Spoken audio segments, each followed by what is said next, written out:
We've been covering this a lot. Big tech has been making some big cuts. Several companies have slashed thousands of jobs, and new data from Indeed shows hiring for software development positions are down more than 50% compared to a year ago. Some fear that many of the positions will be lost and will be replaced eventually by AI, so they'll never come back. Joining us now in Studio 57 is Matt Turner. He is the global editor-in-chief for Insider. Great to have you here. So we've talked a lot about this rash of layoffs that we've been seeing with companies that have never laid off before, like Meta. And the conversation had been, oh, all these people will get jobs somewhere else. You know, they're in demand, but maybe not so much. Yet these tech companies are making money, hand over fist. Like when they talked about they're down, they're still making billions of dollars. How are they justifying all these layoffs? Yeah, absolutely. Great question. And I think really you have to go back to the pandemic, right? We were all at home. We were ordering online. We were suddenly tuning into Zoom calls rather than doing in real life meetings at work. We were spending our time on our phones. We were streaming. We were playing with TikTok or Facebook or whatever it might have been. And so all those companies just saw an explosion in demand for everything that they provided. And I think in many cases, they bet that that was going to continue in perpetuity, right? So they just couldn't hire quick enough. And now what you've seen, particularly as we got into 2022, a couple of things happened. First, people wanted to get back out into the world again. They weren't spending as much time on their phone. Maybe they were going back into the office in some cases. The other thing is that rates went up, right? And so suddenly this idea of revenue growth being the key turned into profit and efficiency and margins being the key. And so those two things together, these companies realized they'd hired simply too many people in many cases. They'd hired for things that were nice to haves but not mission critical. And they wanted to get Wall Street back on side because their costs had ballooned and their revenue growth was starting to come down. And so that's what you've seen. In many cases, they're talking about efficiency. Mark Zuckerberg has said, this is the year of efficiency. It's a little bit to appease Wall Street, to show that costs are coming down and they have that discipline that investors want to see. And they also want to make sure that their workforce is productive. There were, in many cases, people doing these kind of moonshot projects which had no viable kind of plan for the future.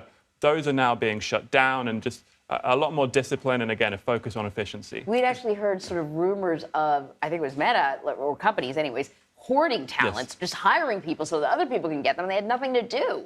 But we've seen this over and over again. We've seen it in every industry. There's a boom and bust cycle that happens, right? So in 2 years, when things stabilize and we're out of this recessionary environment that we're perhaps facing, you're going to see these tech companies hiring once again and perhaps even going for those moonshot projects. I mean, let's face it, at the end of the day, part of what makes Silicon Valley interesting is that they are working on these moonshot projects in the hopes that something does come of them. So is it sort of short-sighted? Yes, it's done to appease investors. It's done to help the stock price. But really, at the end of the day, fundamentally, it doesn't change what these tech companies are seeking to do long term. No, it doesn't. I think the big question is how they do what they want to do long term. And so to your point, typically you have these boom-bust cycles. They hire, they fire, they go back to hiring again. Just Silicon Valley and tech is such an engine of innovation. There's always some new project or creation that they want to hire for. I think what's different this time around is the rise of AI, right? And so these companies are at the forefront of this. Oftentimes Microsoft, for example, a key player, Google too. And so they're actually using those tools often with their own employees to see, well, do we need as many people in the future, right? There's a tool called, Microsoft has a tool called GitHub Copilot, which they've found has made software engineers 50% more productive. So will you need as many software engineers going into the future when you have that kind of productivity gain? Maybe not. Maybe those jobs won't all come back. And just yesterday, the CEO of IBM said they're actually going to slow hiring right now because they think, I think 30% of what they call back office jobs, so things like HR, will be replaced by AI. So they're already saying just this week, we're not going to hire as much into the future because we think AI is going to take some of this work. So it's not necessarily taking jobs away just yet, but it's saying we're not going to grow again as much as we thought we might have.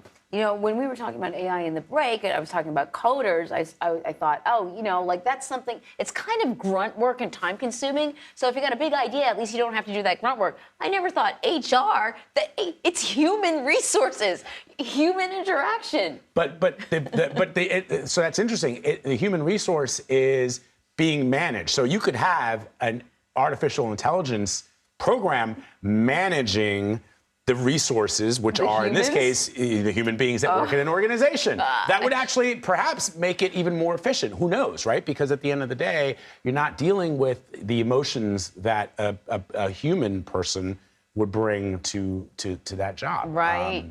I don't There's know. a lot of paperwork in HR, right? Exactly. Right. Employment verification letters, contracts, getting offers out, all of those things, which can be automated to a degree, right? And so what I think you'll see is that HR isn't going away. I don't think anyone's saying that. But what you'll probably have, and what most people expect, is fewer people supercharged by AI taking some of these tasks away so that the people that remain are doing the human interactions that can't be replaced by AI. But you're going to have this idea of many workers having kind of digital co-workers, right? Like a mix of, yes, there are people doing interactions such as this one, but we're going to be supercharged ourselves by AI looking after our calendars, looking after our emails, telling us what we need to read, doing some of the paperwork that maybe isn't the best use of our time. Yeah, my prediction is AI is not going to have us working less. It's going to have us working more. You know? Just like all the technology Every time has resulted in. comes, They say, oh, the BlackBerries are going to help you. You're not going to be tied to your computers. 4-day work week. Yes, no. Meanwhile. Now we're working harder than ever. Matt Turner, thank you very much. Really good insight.